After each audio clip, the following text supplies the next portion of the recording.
forever on fire.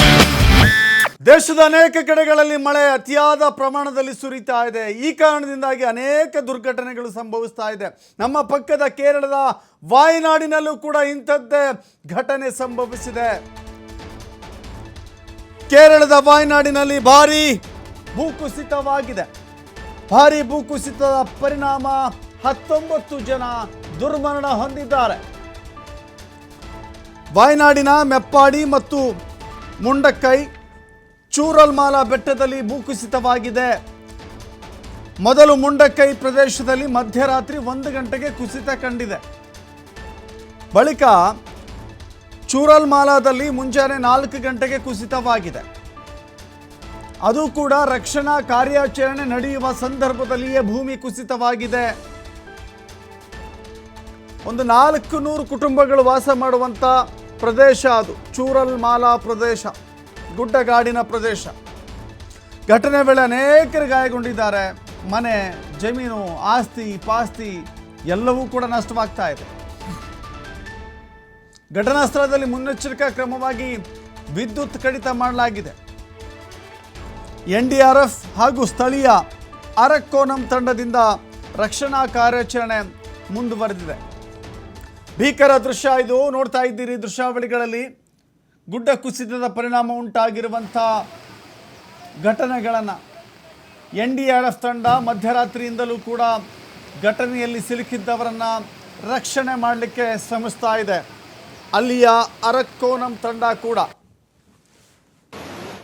ಅತಿಯಾದ ಮಳೆ ಸುರಿತಾ ಇದೆ. ಮಳೆಯ ಆರ್ಭಟಕ್ಕೆ ಬೆಟ್ಟ ಗುಡ್ಡ ಕುಸಿತಗೊಳ್ತಾ ಇದೆ.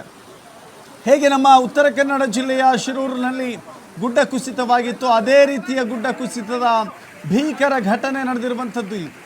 ಈ ಭೀಕರ ಘಟನೆಯಲ್ಲಿ 19 ಜನ ಪ್ರಾಣ ಕಳೆದುಕೊಂಡಿದ್ದಾರೆ. ಇನ್ನೂ ಅನೇಕರು ಕೂಡ ಅವಶೇಷಗಳಡಿ ಸಿಲುಕಿರುವ ಸಾಧ್ಯತೆ ಇದೆ. ಜೊತೆಗೆ ಅನೇಕರು ಕೂಡ ಗಾಯಗೊಂಡಿದ್ದಾರೆ. ವಾಯನಾಡು ಹೇಳಿ ಕೇಳಿ ಪಶ್ಚಿಮ ಘಟ್ಟದ ಅಂಚಿನಲ್ಲಿ, ಅಂದರೆ ಪಶ್ಚಿಮ ಘಟ್ಟದ ದಟ್ಟ ಕಾನನದಲ್ಲಿ ಬರುವಂಥ ಪ್ರದೇಶ ಅದು. ಸೇಮ್ ಆಸ್ ಇಟ್ ಈಸ್ ನಾವು ಮಡಿಕೇರಿಯನ್ನು ಹೇಗೆ ನೋಡ್ತೇವೋ ಹಾಗೆ ವಾಯನಾಡನ್ನು ಕೂಡ ನೋಡ್ಬೋದು. ಕೊಡಗು ಜಿಲ್ಲೆಯ ರೀತಿಯಲ್ಲಿ ಭಾಸವಾಗುವಂಥ ವಾಯನಾಡಿನಲ್ಲಿಯೂ ಕೂಡ ಅತ್ಯಧಿಕವಾಗಿ ಮಳೆಯಾಗ್ತಾ ಇದೆ. ಗುಡ್ಡ ಕುಸಿತಿದೆ. ದೊಡ್ಡ ಪ್ರಮಾಣದ ಗುಡ್ಡ ಕುಸಿತ ಕಾರಣಕ್ಕಾಗಿ 19 ಜನ ಮೃತಪಟ್ಟಿದ್ದಾರೆ. ಇನ್ನೂ ಕೂಡ ಸಾವಿನ ಸಂಖ್ಯೆ ಹೆಚ್ಚಳವಾಗುವಂಥ ಸಾಧ್ಯತೆ ಇದೆ ಅಂತ ಹೇಳಲಾಗ್ತಾ ಇದೆ. NDRF ತಂಡ ಶ್ರಮಿಸ್ತಾ ಇದೆ. ಅಲ್ಲಿರುವಂಥ ಜನರನ್ನು ಸುರಕ್ಷಿತ ಸ್ಥಳಗಳಿಗೆ ಕರೆತರುವುದೇ ಬಹಳ ದೊಡ್ಡ ಸಾಹಸದ ಕೆಲಸವಾಗ್ತಾ ಇದೆ. ಹೇಳಿ ಕೇಳಿ ಈ ಬಾರಿಯ ಮಳೆ ಇದೆಯಲ್ಲ, ಭಾರಿ ಅನಾಹುತಗಳನ್ನು, ಅನೇಕ ದೊಡ್ಡ ಅವಘಡಗಳನ್ನು ಸೃಷ್ಟಿ ಮಾಡ್ತಾ ಇದೆ. ಉತ್ತರ ಭಾರತದಲ್ಲಿಯೂ ಕೂಡ ಅದೇ ರೀತಿಯ ಮಳೆ ಇದೆ. ದಕ್ಷಿಣ ಭಾರತದಲ್ಲಿಯೂ ಕೂಡ ಅಂಥದ್ದೇ ಮಳೆ ಇದೆ. ಪಶ್ಚಿಮ ಘಟ್ಟಗಳಲ್ಲಿ ಯಥೇಚ್ಛವಾಗಿ ಮಳೆ ಸುರಿತಾ ಇರೋದ್ರಿಂದ ಅನೇಕ ಅನಾಹುತಗಳು ಸಂಭವಿಸ್ತಾ ಇದೆ. ಮಲೆನಾಡಿಗರು ಅದ್ಯಾಕೋ ಏನೋ ಗೊತ್ತಿಲ್ಲ, 2019ರಲ್ಲಿಯೂ ಕೂಡ ಅಂಥದ್ದೇ ಘಟನೆ ಸಂಭವಿಸಿತ್ತು. ಮಲೆನಾಡಿನ ಅಂದರೆ ಕೊಡಗು ಜಿಲ್ಲೆ, ಹಾಸನ ಜಿಲ್ಲೆ, ಚಿಕ್ಕಮಗಳೂರು ಜಿಲ್ಲೆ ಸೇರಿದಂತೆ ಅನೇಕ ಜಿಲ್ಲೆಗಳಲ್ಲಿ ಗುಡ್ಡ ಕುಸಿತವಾಗಿ ಅಪಾರ ಪ್ರಮಾಣದ ಸಾವು ನೋವು ನಷ್ಟವನ್ನು ಅನುಭವಿಸಿದ್ವಿ. ಈಗ ಮತ್ತದೇ ರೀತಿಯ ಘಟನೆಗಳು ಮರುಕಳಿಸ್ತಾ ಇದ್ದಾವೆ. 2019ರ ಭೀಕರ ಘಟನೆಗಳೇನು ನಡೆದಿತ್ತು ಅದೇ ಘಟನೆಗಳು ಈಗಲೂ ಕೂಡ ಸಂಭವಿಸ್ತಾ ಇದ್ದಾವೆ. ಅಂಥದ್ದೇ ಘಟನೆಗಳು ಸಂಭವಿಸ್ತಾ ಇದ್ದಾವೆ. NDRF ತಂಡದಿಂದ ಕಾರ್ಯಾಚರಣೆ ಮುಂದುವರಿತಾ ಇದೆ. ನೋಡ್ತಾ ಇದ್ದೀರಿ ವಾಯನಾಡಿನಲ್ಲಿ ಮಳೆ ಅಂದರೆ ಮಳೆ, ವಿಪರೀತ ಮಳೆ. ಮಳೆಯ ರಭಸ ಹೆಂಗಿದೆ, ಆ ಆರ್ಭಟ ಹೆಂಗಿದೆ ಅನ್ನೋದನ್ನು ದೃಶ್ಯಾವಳಿಗಳಲ್ಲಿ ನೋಡ್ತಾ ಇದ್ದೀರಿ. ನದಿಗಳೆಲ್ಲವೂ ಕೂಡ ತುಂಬಿ ಹರಿತಾ ಇದೆ. ಅಪಾಯದ ಮಟ್ಟ ಮೀರಿ ಹರಿತಾ ಇದ್ದಾವೆ ನದಿಗಳೆಲ್ಲವೂ ಕೂಡ. ಅಪಾಯದ ಮಟ್ಟ ಮೀರಿ ಹರಿತಾ ಇದ್ದಾವೆ. ರೌದ್ರ ನರ್ತನ ಅದು. ನಿಜಕ್ಕೂ ಕೂಡ ಪ್ರಕೃತಿ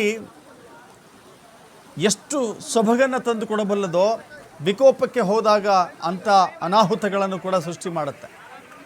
ನೋಡ್ತಾ ಇದ್ದೀರಿ, ನೀವು ನೋಡ್ತಾ ಇರುವಂಥ ದೃಶ್ಯ ಕೇರಳ ರಾಜ್ಯದ ವಾಯನಾಡ್ ಜಿಲ್ಲೆಯ ಮೆಪ್ಪಾಡಿ, ಮುಂಡಕ್ಕೈ, ಚೂರಲ್ಮಾಲ. ನೋಡಿ, 1 ಗಂಟೆಗೆ, ಮಧ್ಯರಾತ್ರಿ 1 ಗಂಟೆಗೆ ಮೆಪ್ಪಾಡಿ ಮತ್ತು ಮುಂಡಕೈನಲ್ಲಿ ಗುಡ್ಡ ಕುಸಿತವಾಗುತ್ತೆ.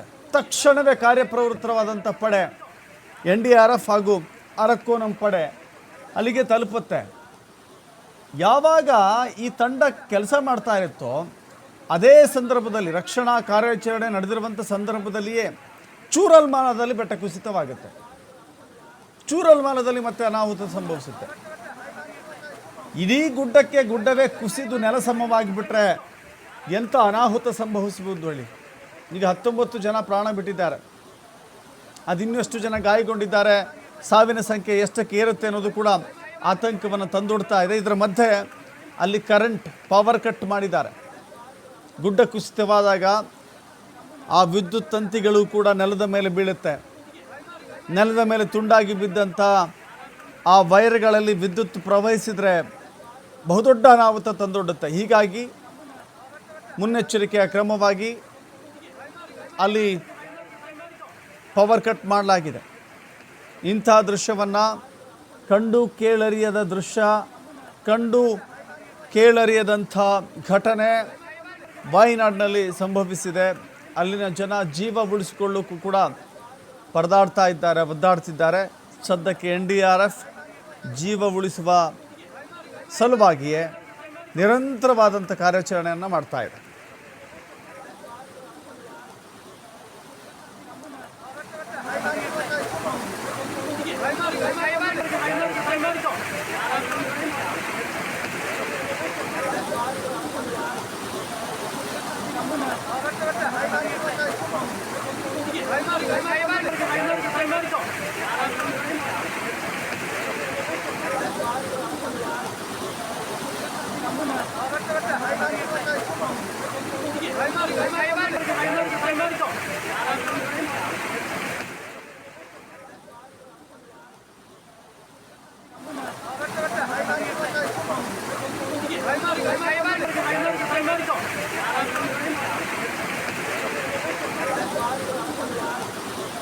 ಮ್ಯಾಸಿವ್ ಲ್ಯಾಂಡ್ ಸ್ಲೈಡ್ ಅಂತ ಇದನ್ನು ಕರೀಲಾಗ್ತಾ ಇದೆ.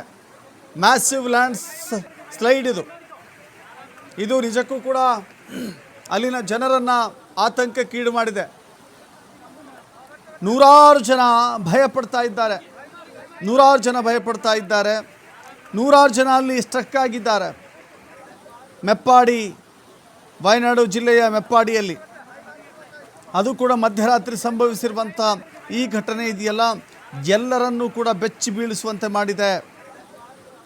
ಅದರ ಜೊತೆಗೆ ಕೇರಳದ ಡಿಸಾಸ್ಟರ್ ಮ್ಯಾನೇಜ್ಮೆಂಟ್ ಅಥಾರಿಟಿ ಏನಿದೆ, ಅಲ್ಲಿನ ವಿಪತ್ತು ನಿರ್ವಹಣಾ ಘಟಕ, ಕೇರಳದ ವಿಪತ್ತು ನಿರ್ವಹಣಾ ಘಟಕ ತೆರಳಿದೆ. ಜೊತೆಗೆ ಫೈರ್ ಫೋರ್ಸ್ ಕೂಡ ಅಲ್ಲಿ ಹೋಗಿದೆ. NDRF ತಂಡ ಕೂಡ ಇದೆ. ಅಫೆಕ್ಟೆಡ್ ಏರಿಯಾ, ಎಲ್ಲಿ ಪ್ರವಾಹ ಪೀಡಿತ ಪ್ರದೇಶಗಳಿದ್ದಾವೋ, ಗುಡ್ಡ ಕುಸಿತವಾದಂಥ ಪ್ರದೇಶಗಳಿದ್ದಾವೋ ಆ ತಂಡಗಳನ್ನು ಡಿಪ್ಲಾಯ್ ಮಾಡಲಾಗಿದೆ. ಆದರೆ ಅದು ಆತಂಕ ಎಷ್ಟರ ಮಟ್ಟಿಗೆ ಹರಡ್ತಾ ಇದೆ ಅಂತ ಹೇಳಿದ್ರೆ ನಿಜಕ್ಕೂ ಕೂಡ ಅಲ್ಲಿರುವಂಥ ಜನ ಎಷ್ಟು ಸೇಫ್ ಆಗಿರಬಲ್ಲರು ಅಂತ. ಈಗ ಆ ಅವಘಡದಲ್ಲಿ ಸಿಲುಕಿರುವ ವ್ಯಕ್ತಿಗಳ ರಕ್ಷಣೆಯ ಪ್ರಮುಖ ಜವಾಬ್ದಾರಿಯ ಜೊತೆಗೆ ಅವರನ್ನು ಸುರಕ್ಷಿತ ಸ್ಥಳಗಳಿಗೆ ರವಾನೆ ಮಾಡುವಂಥದ್ದು. ಅಲ್ಲಿ ಸುಮಾರು ಜನ ಭಯಪಟ್ಟಿದ್ದಾರೆ, ತುಂಬ ಹೆದರ್ತಾ ಇದ್ದಾರೆ. ಆಮೇಲೆ ಇನ್ನೊಂದೇನಂತ ಹೇಳಿದ್ರೆ, ನಿರಂತರವಾಗಿ ಯಥೇಚ್ಛವಾಗಿ ಮಳೆ ಸುರಿತಾ ಇದೆ. ಈ NDRF ತಂಡಕ್ಕೆ ಅಡ್ಡಿ ಆಗ್ತಿರೋದು ಕೂಡ ಮಳೆ. ಆ ಮಳೆಯ ಕಾರಣಕ್ಕಾಗಿ NDRF ತಂಡದ ಕಾರ್ಯಾಚರಣೆಗೆ ಮಂದಗತಿ ಕಾಣಿಸ್ತಾ ಇದೆ. ಇನ್ನೂ ಕೂಡ ಹೆಚ್ಚಿನ ಪ್ರಮಾಣದಲ್ಲಿ NDRF ತಂಡಗಳನ್ನು ಅಲ್ಲಿ ನಿಯೋಜನೆ ಮಾಡುವ ನಿಟ್ಟಿನಲ್ಲಿಯೂ ಕೂಡ ಸರ್ಕಾರ ಕ್ರಮ ತೆಗೆದುಕೊಳ್ತಾ ಇದೆ. ಈಗಾಗಲೇ 250 ಜನ ಇದ್ದಾರೆ, ಒಟ್ಟು 250 ಜನ. ಅದರಲ್ಲಿ ಅಗ್ನಿಶಾಮಕ ದಳ ಇದೆ, ಸಿವಿಲ್ ಡಿಫೆನ್ಸ್ ಇದೆ, NDRF ಇದೆ, ಲೋಕಲ್ ಎಮರ್ಜೆನ್ಸಿ ರೆಸ್ಪಾನ್ಸ್ ಟೀಮ್ ಇದೆ. ಸೊ ಇಂಥ ಎಲ್ಲ ಟೀಮ್ಗಳು ಸೇರಿದಂತೆ ಒಟ್ಟು 250 ಜನರ ತಂಡ ಅಲ್ಲಿ ಕಾರ್ಯಾಚರಣೆ ಮಾಡ್ತಾ ಇದೆ. ಜೊತೆಗೆ ಅಲ್ಲೊಂದು ಕಂಟ್ರೋಲ್ ರೂಮ್ ಕೂಡ ಓಪನ್ ಮಾಡಲಾಗಿದೆ. ಹೆಲ್ಪ್ಲೈನ್ ನಂಬರ್, ಸಹಾಯವಾಣಿ ನಂಬರನ್ನು ಕೂಡ ಓಪನ್ ಮಾಡಲಾಗಿದೆ. 2 ಸಹಾಯವಾಣಿ ನಂಬರ್ಗಳನ್ನು ಕೇರಳ ಸರ್ಕಾರ ಬಿಡುಗಡೆ ಮಾಡಿದೆ. 2 ಸಹಾಯವಾಣಿಗಳನ್ನು ಆರಂಭ ಮಾಡಿದೆ. ಯಾವುದೇ ಪ್ರದೇಶದಲ್ಲಿ ಈ ರೀತಿಯ ಗುಡ್ಡ ಕುಸಿತವಾದರೆ ತಕ್ಷಣ ನಂಬರ್ಗಳಿಗೆ ಸಂಪರ್ಕ ಮಾಡಲಿಕ್ಕೂ ಕೂಡ ಸಹಾಯವಾಣಿಯನ್ನು ಆರಂಭ ಮಾಡಿದೆ.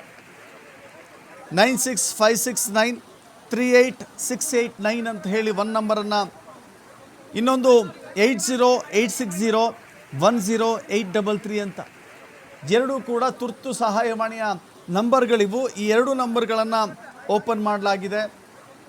ನಿರಂತರವಾದ ಮಳೆಯ ಕಾರಣಕ್ಕಾಗಿಯೇ ಈ ಕಾರ್ಯಾಚರಣೆಗೆ ಅಡಚಣೆ ಉಂಟಾಗ್ತಾ ಇದೆ. ಹೀಗಾಗಿ ಈ ರೆಸ್ಕ್ಯೂ ಆಪರೇಷನನ್ನು, ರಕ್ಷಣಾ ಕಾರ್ಯಾಚರಣೆಯನ್ನು ಇನ್ನೂ ತೀವ್ರಗೊಳಿಸಬೇಕು. ಯಾಕಂತ ಹೇಳಿದ್ರೆ ನೂರಾರು ಜನ ಅಲ್ಲಿ ಪ್ರಾಣ ಭೀತಿಯಿಂದಿದ್ದಾರೆ. ನೂರಾರು ಜನ ಸಿಲುಕಿಕೊಂಡಿರುವಂಥ ಅಪಾಯ ಅಲ್ಲಿದೆ. ಬೃಹತ್ ಗಾತ್ರದ ಗುಡ್ಡ ಕುಸಿತ ಪರಿಣಾಮ 19 ಜನ ಸಮಾಧಿಯಾಗಿದ್ದಾರೆ. ಇನ್ನೂ ಕೂಡ ಅನೇಕರು ಸಿಲುಕಿರುವಂಥ ಸಾಧ್ಯತೆ ಇದೆ. ಗುಡ್ಡಗಾಡಿನ ಈ ಪ್ರದೇಶದಲ್ಲಿ ಈಗಾಗಲೇ 19 ಜನ ಪ್ರಾಣವನ್ನು ಕಳೆದುಕೊಂಡಿದ್ದರೆ ಇನ್ನೂ ಅನೇಕರು ಪ್ರಾಣ ಕಳೆದುಕೊಳ್ಳುವ ಭೀತಿಯಲ್ಲಿ, ಆತಂಕದಲ್ಲಿ, ಒಂದು ಭಯ ವಾತಾವರಣ ಇದೆ. ಸೊ ಸರ್ಕಾರ ನಿರಂತರವಾದ ಪ್ರಯತ್ನವನ್ನು ಮಾಡ್ತಾ ಇದೆ. ಈ ಮಧ್ಯೆಯೂ ಕೂಡ ಮಳೆಯ ತೀವ್ರತೆ ಇದೆಯಲ್ಲ, ಎಲ್ಲದಕ್ಕೂ ಕೂಡ ಒಂದು ಅಡಚಣೆಯನ್ನು ಸೃಷ್ಟಿ ಮಾಡಿದೆ.